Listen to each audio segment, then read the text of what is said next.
Good evening, welcome to the English News Bulletin. For this edition, we'll begin with the headlines. The Liberal Party has decided to support President Kagame in the upcoming presidential elections in July this year. Those who have been part of Rwanda's education system before and after the genocide against the Tutsi, together with some students who started studying back then under trees, say that what has been done in the last 30 years stands as a testament to the relentless commitment to educating the population. Globally, there is a growing risk of conflict over water resources as climate change takes hold, according to the United Nations, which marked World Water Day on Friday.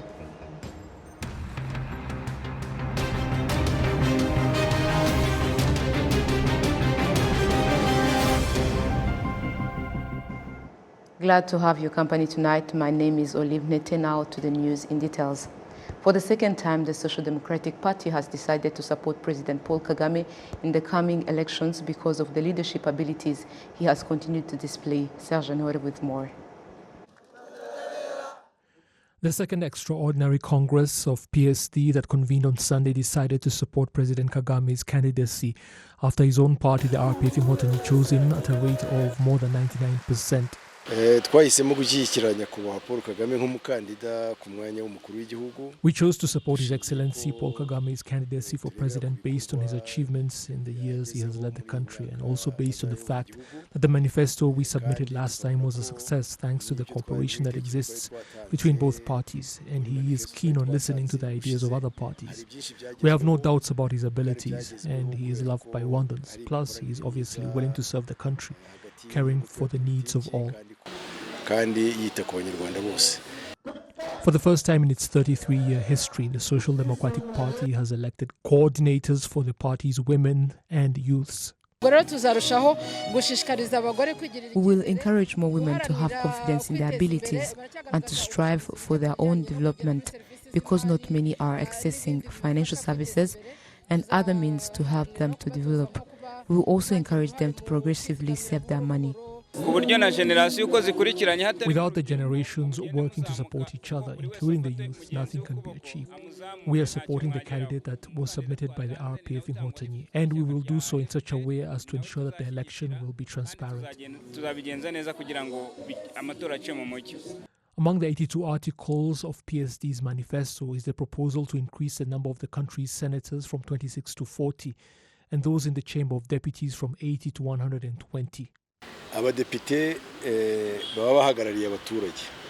Parliamentarians represent the people, so if 80 parliamentarians were chosen to represent 8 million people when the parliament was first formed, that means there was one parliamentarian for every 100,000 people.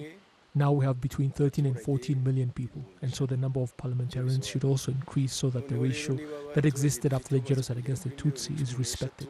That is the basis of our proposal.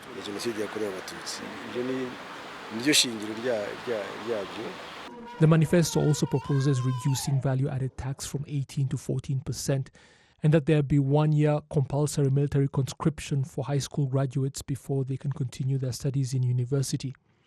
The party is also calling for an institution to be established that can provide the agricultural sector with low-interest loans not exceeding 10%.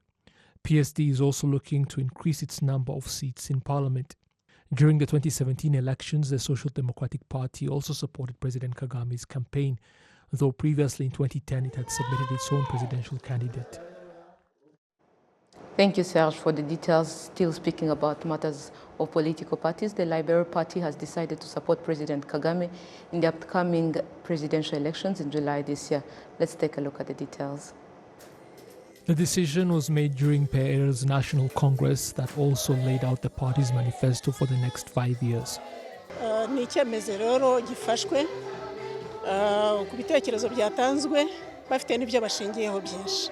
The decision was made based on the inputs of the party members, and there are many reasons.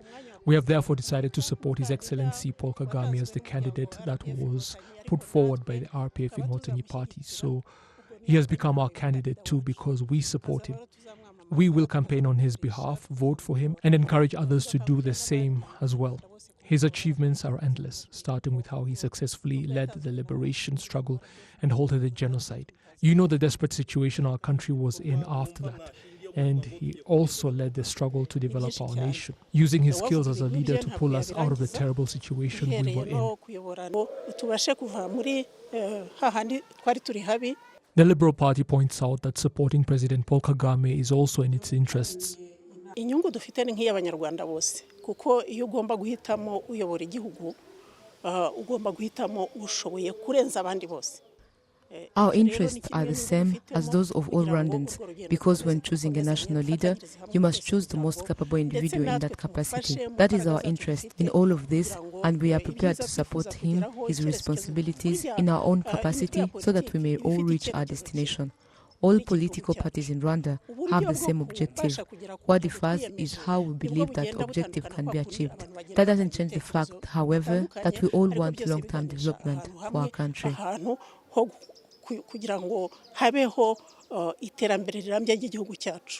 Other PL members have also been expressing their views that President Paul Kagame is the candidate to support. Starting with our history, with him leading the young men and women who liberated our country, halting the genocide against the Tutsi in the process, you know that our country was in total darkness with no development whatsoever, and now we have development, and the youth and women are valued. We young people are now in leadership positions, and that is very beneficial to us as youths.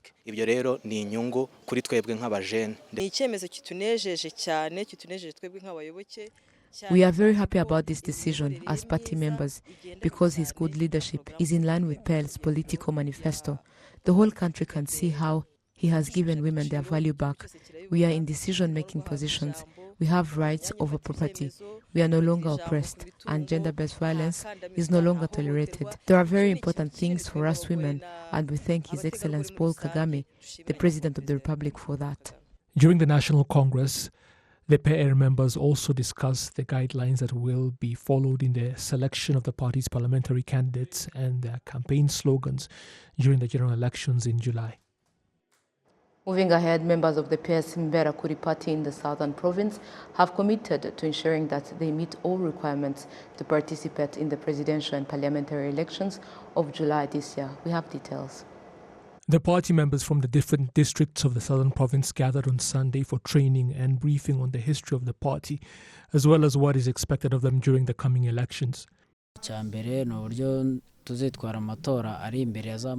We discussed how we will conduct ourselves during the elections of July that will determine who will be the next president of the republic, as well as the parliamentarians that will win seats.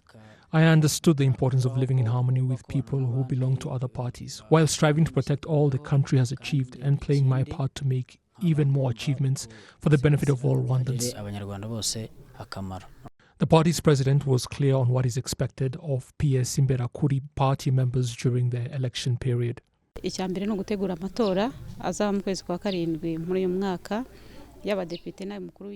First, it is the preparation for the presidential and parliamentary elections in July this year, reminding party members of the way they should behave during that period, which is lawfully. We reminded them of the importance of that.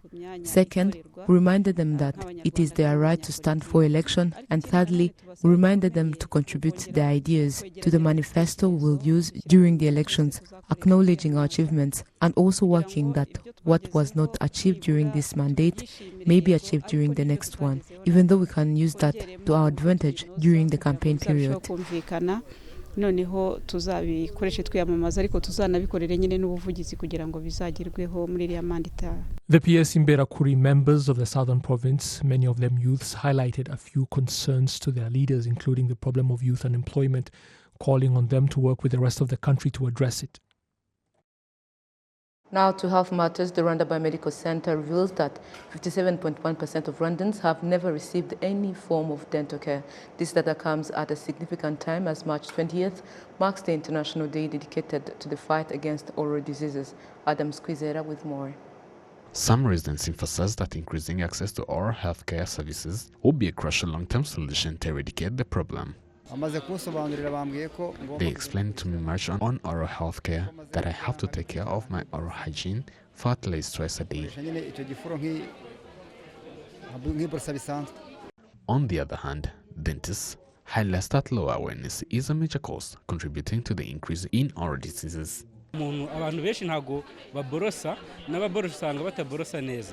Many don't brush their teeth appropriately, since normally we have to brush at least twice a day, in the morning after taking breakfast and at night before sleeping. Therefore, you find that some don't brush their teeth appropriately, plus low level of people participating in screening programs. A study conducted by the Rwanda Biomedical Center RBC revealed that 57.1% of Rwandans have never received any form of dental health care, with only 19.2% practicing oral hygiene at least twice a day. Bivuga rero ngo kubijyanye no kwivuza ubumenyi buracyari hasi cyane. Regarding screening and oral hygiene in general, the skills among local citizens are very low. The aforementioned study demonstrated that only a few people manage to brush their teeth at least twice a day. In 2022, figures from the World Health Organization WHO demonstrated that 3.5 billion people worldwide are affected by oral diseases, with 2 billion affected by tooth decay.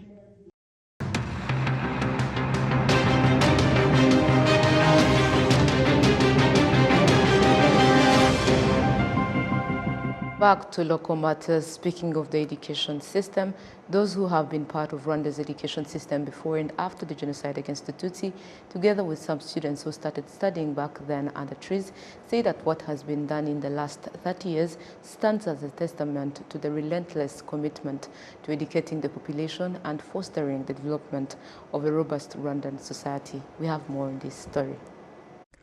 Basebya Charles, of 67 years, who lives in Matimba sector, has been a teacher for a long time in different parts of Nyagatare district. He is now in retirement.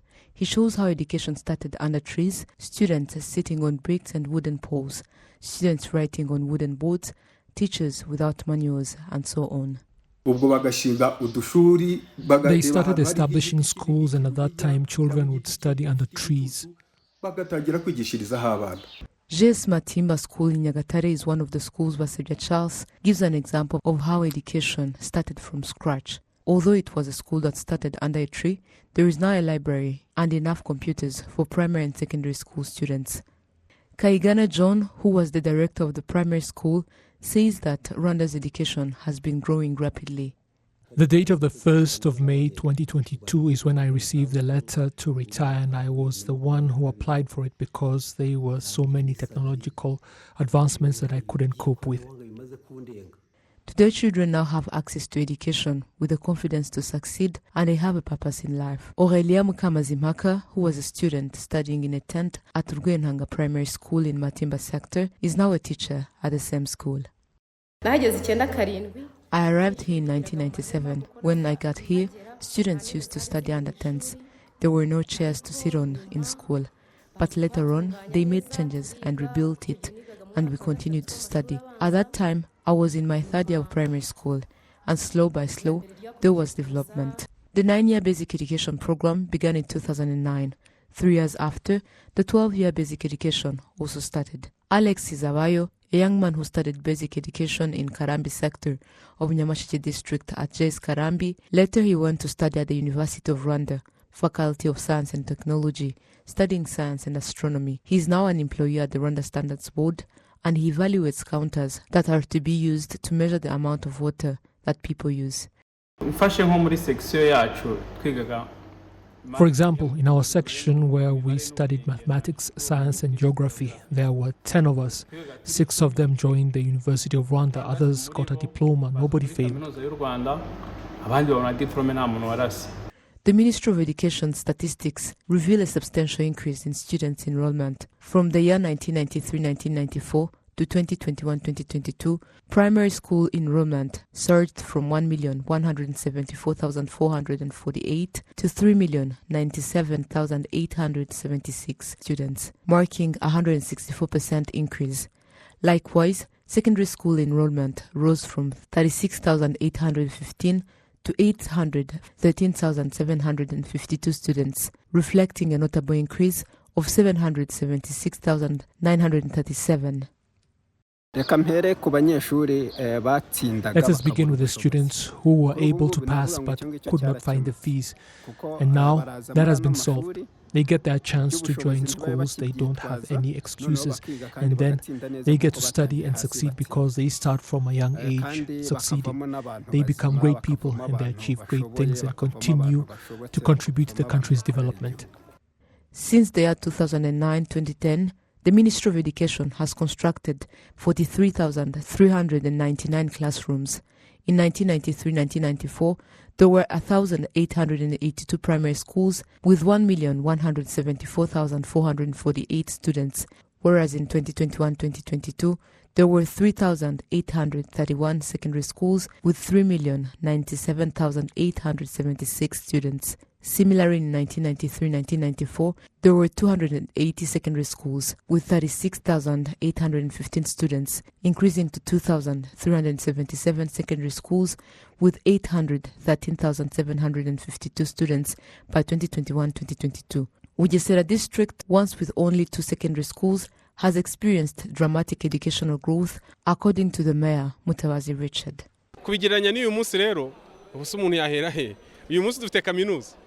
In comparison to today, where would we even start? Today we have the first university in Africa that teaches about agriculture, the Rwanda Institute for Conservation Agriculture. We have more than 60 secondary schools in our district, which includes boarding and non-boarding. Including public and private schools, we have about 200 primary schools, and the number of teachers is over 5,000. These are notable changes.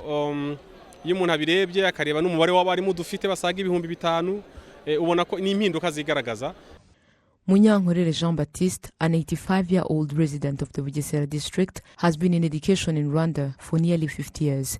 He is now in retirement and commends achievements made. He also takes part in co-authoring books used in schools. He emphasizes that there are notable changes. Before, it was really hard. Even getting a school was a big struggle. Being accepted had conditions. Bajirinka Belansil, who is over 80 years old, also commends the development of girls' education in Rwanda today. Girls didn't have the right to education, and at times people wouldn't value it, and they would say she would stay at home and do chores, that she's of no help, she has to help her mother only. What is she even capable of doing? Girls were so underestimated, but now they are educated, and among them there are ministers, deputies, and doctors. Dr. Sebaganwa Alphonse, an expert in Rwandan education, also shares his insights.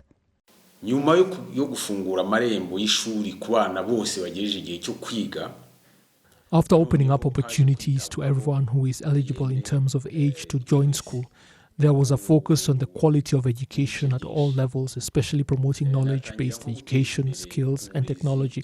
And this was really necessary to support the economy of the country. The Minister of Education, Twagirayezu Gaspard, asserts that the strides made in education will be sustained.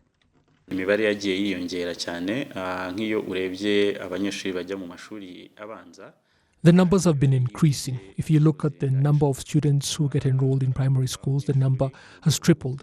There are 3 million people in primary schools, and the number of classrooms and schools has increased more than 3 times. 30 years ago, there were less than 30,000 students in secondary schools. Now we have reached almost 700,000, which means that the numbers have been increasing. Over the past 30 years, education significantly reduced illiteracy in Rwanda. In 2010-2011, the literacy rate was 69.5%, rising to 78.8% by 2022. This highlights the country's commitment to education and its role in socio-economic development.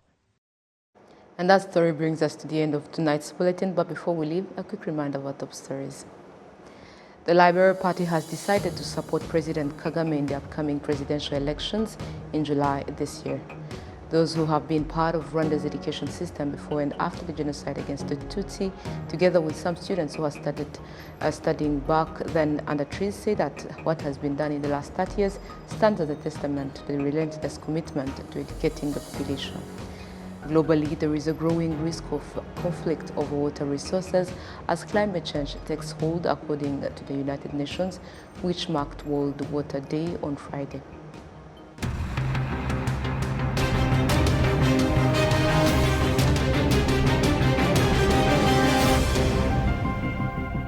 And on behalf of the technical and news production team, thank you for being a part of our news today. Have a fruitful week ahead. Take care and goodbye.